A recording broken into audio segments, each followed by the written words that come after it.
If you are watching this video, you are waiting for something. I'm sure you are probably waiting for something. That is a common human experience. I am waiting for literally fill in the blank.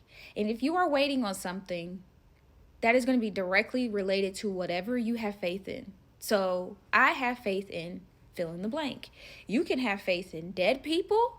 Although they are dead, you can have faith in dead people. You can have faith in crystals, which are essentially just rocks. You can have faith in sage, which is essentially just smoke signals for the devil to come and demons come and find you.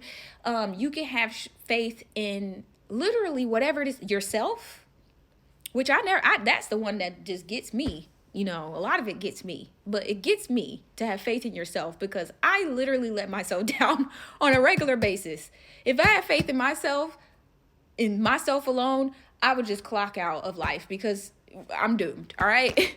So I have faith in Jesus Christ, and my faith is based on what I cannot see, right?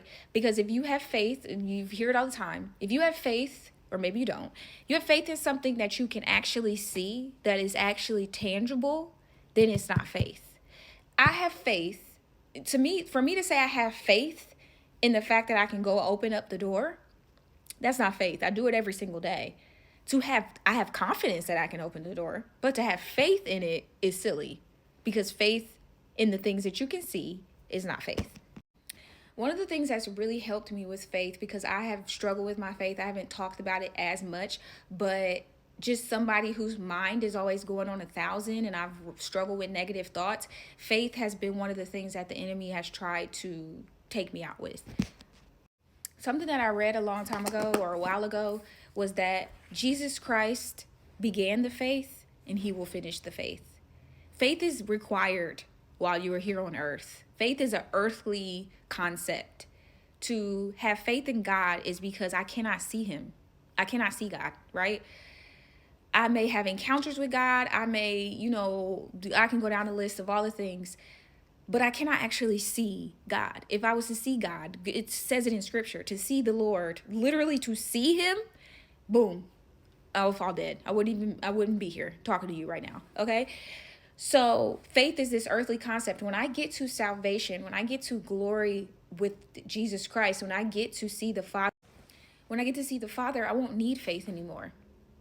You can see what I'm saying? I won't need it because I will literally be in the presence with God. So faith will not be required. But while we are here, we need faith. And what you have faith in matters. So this just dawned on me. Faith without works is dead, right? We hear that all the time. But prosperity gospel and a lot of non-Bible churches that don't teach the Bible really, when we hear faith without works is dead, we immediately think about like tangible things. So if I say, people will literally be like, oh, you want that 6-figure business and you want this and you want the house and the car and the picket fence. Faith without works is dead. Get up. You got to get off the couch. You got to do this. You got to do that. You got to get up and go. That's not what faith without works is dead is about. It's about your faith in the one true God. It's about Jesus. So let me break down faith without works being dead, like what that truly is talking about. So we know this, one of the scariest scriptures is where Jesus says that he will say to people, get away from me, I never knew you. It doesn't matter that you called out my name. It doesn't matter that you casted demons out in my name. I don't know you and you don't know me. Okay, so faith without works is dead. What are the works? First of all, get in the Bible. Get in the word, open it up. It's dusty. Get in it, okay? Because if you ain't reading the word, nothing I say is going to matter anyways. The word was with the God in the beginning, and the word, John 1. Literally, the word and God and Jesus is all together. Now, the cheat codes is the cheat codes, okay? Jesus literally tells us the two most important things. Love God like you love yourself with all your heart, all your mind. How do you love God? Keep his commandments. Jesus literally says, if you love me, keep my commandments. That's work in itself. To literally follow after the spirit and not after the flesh, that's work in itself. So there's your first thing. The second thing is love yourself, love your neighbor like you love yourself. Treat people well. Treat people right. Take care of people who need help. Help the poor, orphans, widows. This is what scripture says. Doing good deeds. Now, don't get it twisted. Being a good person, I know everybody is just so hung up on this. Being a good person and doing good things, doing good deeds, is not what gets you into salvation, because you cannot earn it. In God's eyes, the best works by the best person is filthy rags, because you cannot earn salvation with the one, the true, the holiest of holies. You cannot earn it. Now, remember what I said about faith. You don't need faith when you're in salvation with God, because you're with God. You need faith while you are here on earth. So if you do nothing to strengthen your faith, you do nothing to strengthen your belief, faith without works is dead. Faith with no works, you are spiritually dead. Do you get what I'm getting at?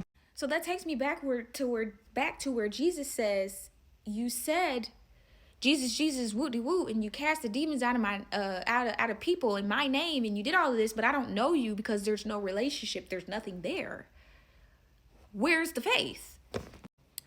One of the best faith stories, in my opinion, and well, not the best, but just a really good one in scripture, is the woman with the issue of blood. She was bleeding for 12 years. She went to doctors. She literally it says she spends all of her wealth on doctors who could not help her, who could not heal her. That's what scripture says. She finds Jesus when he is trying to get through the crowds, and people are calling his name, and people are bumping into him, and people are probably grabbing at him. And she, with her faith in Jesus, touches the back part of his garment. He doesn't even see her. He doesn't see her. He doesn't touch her. She touches her garment, and she is instantly healed. Her faith made her whole. She had the faith. The scripture says you only need the faith of a mustard seed in order to move mountains. I don't know what type of faith she had. She has the faith of I don't know. Okay, she has some faith on her. Now, if you're cynical like me, you may be thinking, well, we don't know nothing about her faith life. We don't know what she was doing. She had Jesus in the flesh. Okay, she had Jesus in the flesh. Yes, she had some big faith to believe that he was the Son of Man, but she also went based off the testimony. She also went based off the word of mouth, and she was able to literally walk up to Jesus Christ in the flesh and be healed. John 20:29 says, Jesus said to him, now you believe because you have seen me, right? Blessed are those who have not seen me and have believed. That's me and you, babe. That's me and you. We're blessed. We're blessed. Another example, Luke 23, when the two thieves are up on the cross, and one of them is like mocking Jesus, and the other one says he sees he's witnessing everything that's happening. He's a witness, and he literally says, Jesus didn't do anything wrong. Me and you, him and the other thief, we deserve this, is what he says. Then he says, Lord, please remember me when you come into your kingdom. He believed because he saw. And then Jesus says, you will be with me in paradise. We don't know his faith story. We don't know his backstory. We don't know if he's ever been baptized. And we don't know anything. We don't know if he knows the Christian songs and the gospel. I'm just kidding.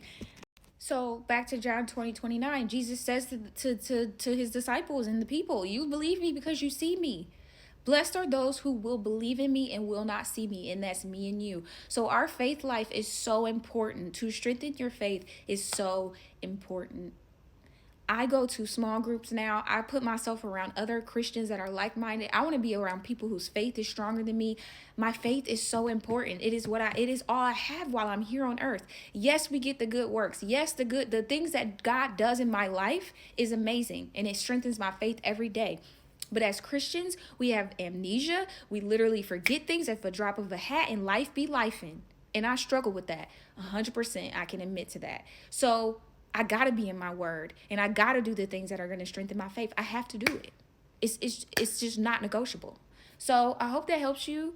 I didn't want this to be 10 minutes, but God bless, okay? And good night.